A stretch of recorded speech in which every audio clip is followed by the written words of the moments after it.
Vamos a arrancar con lo que es costumbre. Mis curiosidades de la semana, qué me fue pasando o en qué fui pensando a medida de que sucedían las cosas. Porque más que nada fue eso esta semana.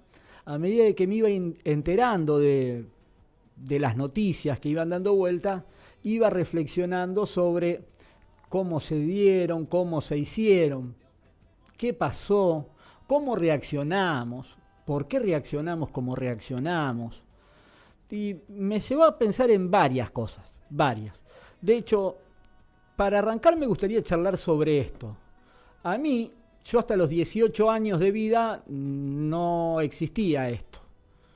A los 18 años de vida mío empezó a poder tener uno en la mano, que servía solo para hacer llamadas. Después vino otro que era para hacer llamadas y mensajes de texto. Después vinieron con redes sociales, aplicaciones, que en teoría cuando me lo presentaron era para horizontalizar la discusión. ¿Qué sería horizontalizar la discusión? Que ya no iba a haber grandes estructuras marcando agenda, sino que esto daba la posibilidad a que todos podamos marcar alguna que otra agenda desde lo chiquito hasta lo más grande, pero me di cuenta que es todo lo contrario. Es la potenciación de la verticalidad en la comunicación.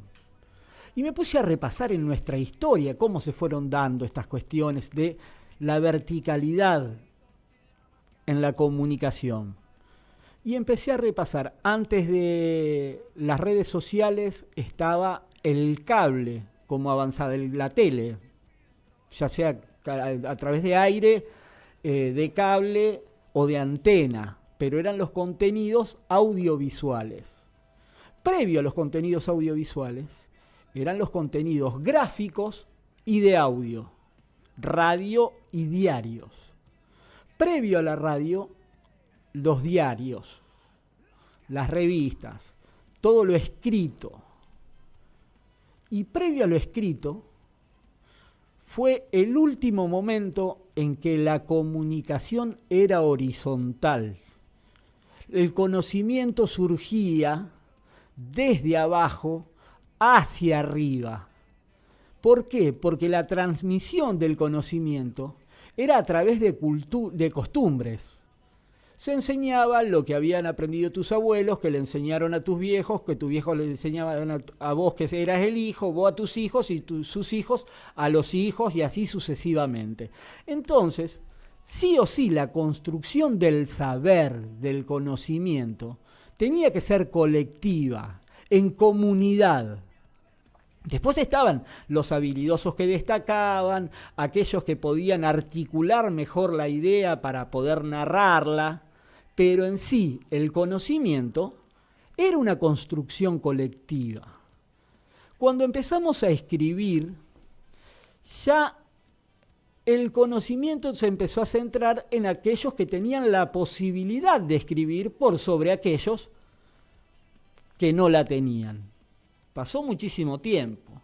Y esa concentración de verticalidad del conocimiento llega a su máxima expresión pasando por el diario, la radio, la tele y hoy las aplicaciones, a estas plataformas donde ni siquiera decidimos qué miramos, porque entras a TikTok, a Instagram, a YouTube, y todas las aplicaciones, en base a lo que consideran que te gusta, te empiezan a mostrar diversos contenidos. Pero contenidos que son útiles para la propia aplicación. Porque ya vos no sos el consumidor, vos sos el producto. Las aplicaciones venden con tus vistas. Entonces, vos no sos un mero consumidor. Ocupás el rol de un producto para la aplicación. La aplicación cuando se vende, no vende los reels, no vende los estados, sino que vende la cantidad de usuarios que trabajan en ella o que utilizan esa aplicación. Entonces ya somos un producto, ni siquiera importa que compremos, con solo estar alcanza. para la renta de estas empresas. Y si sigo hablando de esto, ya me empiezo a meter en lo que veníamos hablando anteriormente, que creo que ya no es necesario porque lo hablamos, en la fragmentación de la fragmentación de la fragmentación. ¿No creen que es intencional eso para que las redes puedan seguir conservando el interés de cada uno en lo que conviene para seguir vendiendo? ¿Por qué digo esto? ¿Por qué digo esto? En Argentina, en 15 días, se resolvió una reforma laboral donde ni siquiera los que votaron sabían qué estaban votando. Nosotros le preguntamos a nuestra gente, que ahora lo voy a abrir para los que están en vivo, pero hoy a la tarde ya en la difusión que tenemos en el programa mandamos el mensaje preguntando: ¿te afecta la reforma laboral? ¿Para bien o para mal? Me interesa saberlo. Si te favorece para bien, ¿por qué? Si te favorece para mal, ¿por qué? Y si no, ¿qué pensás si vos sos un trabajador independiente que las regulaciones que se han modificado vos nunca las tuviste, entonces no tenés ni idea qué es eso y te es indistinto, pero de manera lateral te tiene que golpear de una forma u otra? Para eso tienen que mandar un mensajito al 3401 52 23 15. 3401 52 23 15. Mandanos tu mensaje, quiero saber qué estás pensando. Tenemos audios que ahora los vamos a empezar a pasar. Permítanme tomar un trago de agua para poder continuar. Tengo el aire acondicionado muy cerquita y me seca la boca. Ahora, con respecto a esto, ni nos enteramos qué se discutió, cómo se discutió. De una forma muy rápida se aprobó, entonces no hubo ni tiempo a la sociedad para que todos podamos discutir. Y en esto tiene gran responsabilidad la política. Y sobre el manejo de las redes sociales que hacía referencia, este gobierno ha sido muy perspicaz, muy hábil en su comunicación de la fragmentación, para tener diálogo con cada uno de esos pequeños grupos que están separados dentro de una misma plataforma.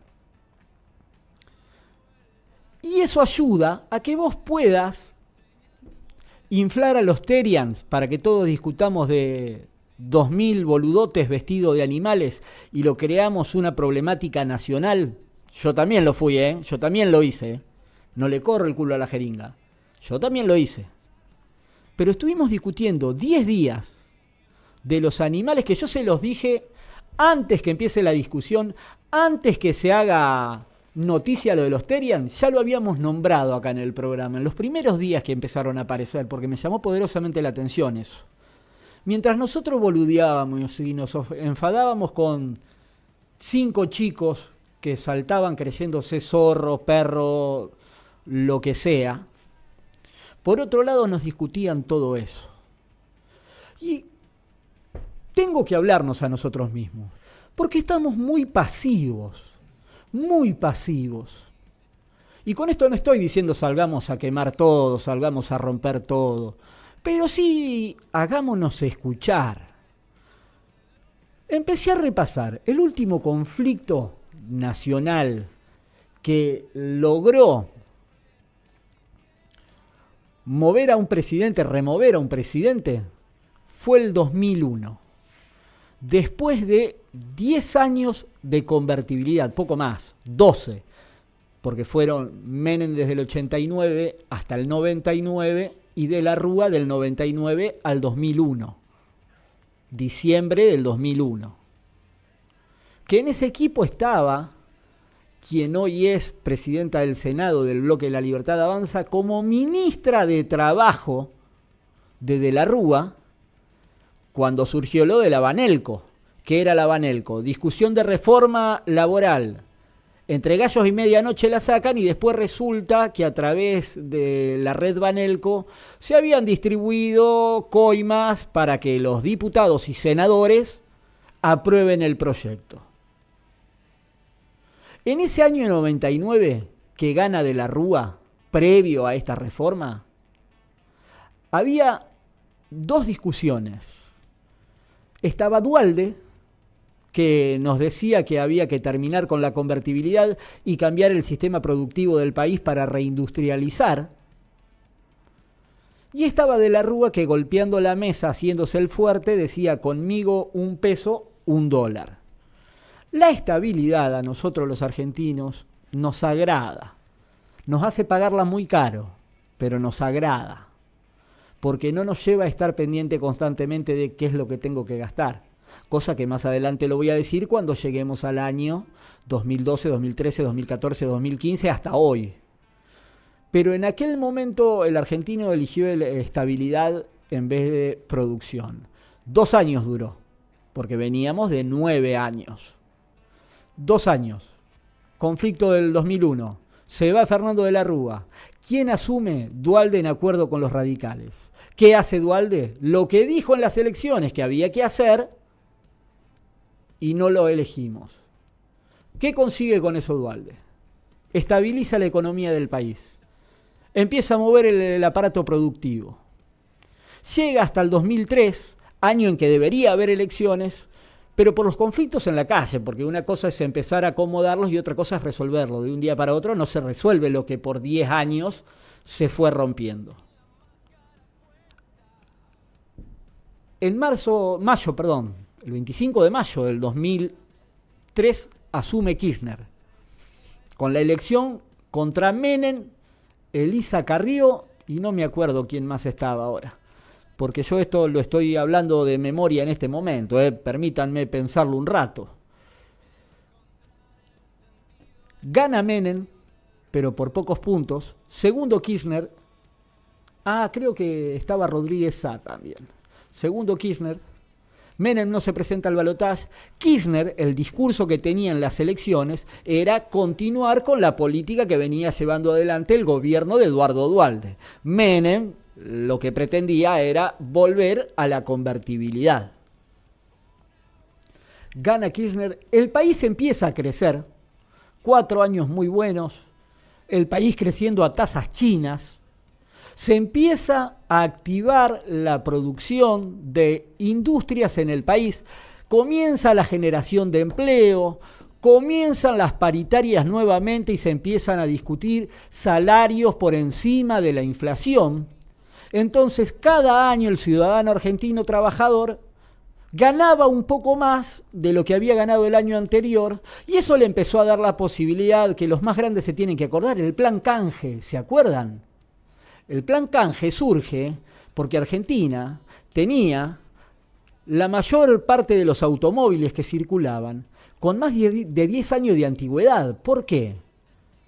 Porque con la convertibilidad, los salarios a la baja, no alcanzaba para cambiar el auto. Entonces había que renovar la flota de autos en Argentina y surge el plan canje, donde te daba muchísimas facilidades para que vos te puedas llevar el auto nuevo. Eso hizo a su vez que personas que no tenían auto puedan comprar su primer usado, porque empezaron a circular a un bajo costo muchos autos usados, ya que era muy sencillo comprar uno nuevo.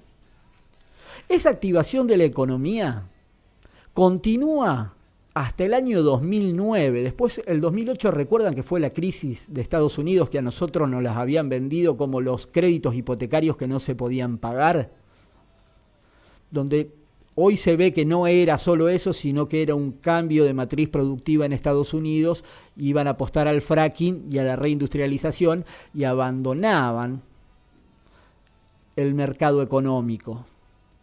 Entonces, tener muchos créditos, se armó una burbuja gigantesca que terminó explotando. Pero eso nosotros lo empezamos a sentir en el 2012. ¿Y qué pasó también en el 2012? Acá vuelvo a traer personas a la mesa. Asume Axel Kicillof, quien hasta hacía 2 años atrás era opositor al kirchnerismo, y modifica la estructura económica de Argentina. Argentina ya había llegado a un tope de crecimiento, donde yo lo recuerdo, nos juntábamos a comer con amigos y sobraba asado a montones, sobraba ensalada a montones y se tiraba todo, porque total al otro día ibas y comprabas fresca porque era barato. Y me pasaba a mí que soy un seco, me mato si a ustedes no les pasaba eso. Me mato si vos, cuando ibas al supermercado, no compraba de más porque era barato la verdura en aquel momento, año 2012, 2011, 2010. Que el kirchnerismo gana por más del 50% de los votos. Y ahí comienza un cambio. Empiezan a irse aquellos que habían trabajado la economía para llegar a donde llegó el país y empiezan a llegar jóvenes economistas, Lustó, Kicillof, y podemos ir sumando porque entre Lustó y Kicillof hubo otros, que ya no se empezaron a preocupar más por la producción, sino se preocupaban por el consumo. Entonces no se veía más el trabajo, sino ya empezábamos a ser clientes ahí. E impulsar el consumo es continuar el gasto en comprar ensalada de más, 4 asados por semana, pero no nos podíamos hacer la casa. Hacerte una casa era imposible porque no había créditos que te facilitaran eso. Solo era el procrear y tener la gracia, la dicha de salir sorteado en todo el país para obtener una casa, que acá en San Genaro se habrán hecho no más de 20 casas. Que 20 casas no son pocas, pero tampoco son muchas, porque se necesitan muchas más viviendas si empezamos a contar los inquilinos que tenemos. Después de eso viene Macri, que nos dice, vamos a dejar lo que está bien y vamos a cambiar lo que está mal. Asume, ¿y qué es lo que hace? Continúa con los defectos del kirchnerismo y elimina toda la política que trajo del kirchnerismo a la Argentina a hacer lo que fue hasta el 2012, la producción y el trabajo. Lo elimina. Como nos pega un chirlo bárbaro, 4 años después no lo votamos. Y votamos a Alberto Fernández, porque nos había dicho que íbamos a volver a hacer eso que había hecho el kirchnerismo para estar bien. Y vos sabés que no. Este hombre se quedó con los últimos 4 años del kirchnerismo, continuó la política económica de Macri y es imposible por relación de fuerza constante toda su gestión. Entonces nosotros, más allá de que yo después a este último no lo voté, pero nosotros nos empezamos a hinchar las pelotas, porque todos venían a mejorar y sin embargo no había uno tras otro que seguían empeorando la cosa. Entonces nos vendían el verso de mejorar lo que se hizo para volver a hacer y terminábamos peor de como habíamos arrancado. Viene este muchacho que va a romper todo y que se va a terminar esa fiesta, porque de verdad se veían políticos que lo único que les interesaba era cobrar un sueldo, porque después adelante de las cámaras o adelante de los micrófonos nos chamullaban a nosotros haciéndonos creer que iban a hacer algo y después no hacían nada. Y realmente hubo un montón de gente que se convenció de que lo que había que romper era todo.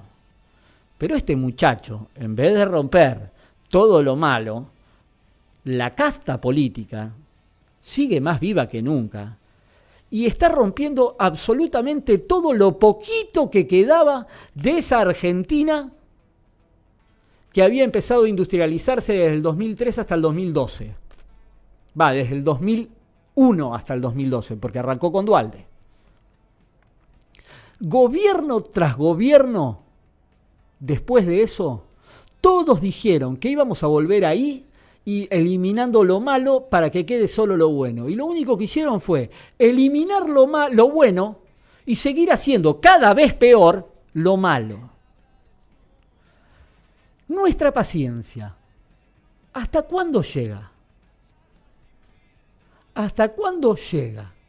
Ya tuvimos otra reforma laboral. No sé cómo va a terminar. Para eso nos va a venir a hablar ahora el doctor Pablo Noriega de las cuestiones judiciales y las cosas técnicas que tenga esta reforma para ver nosotros para dónde podemos ir. Les digo buenas noches, bienvenidos.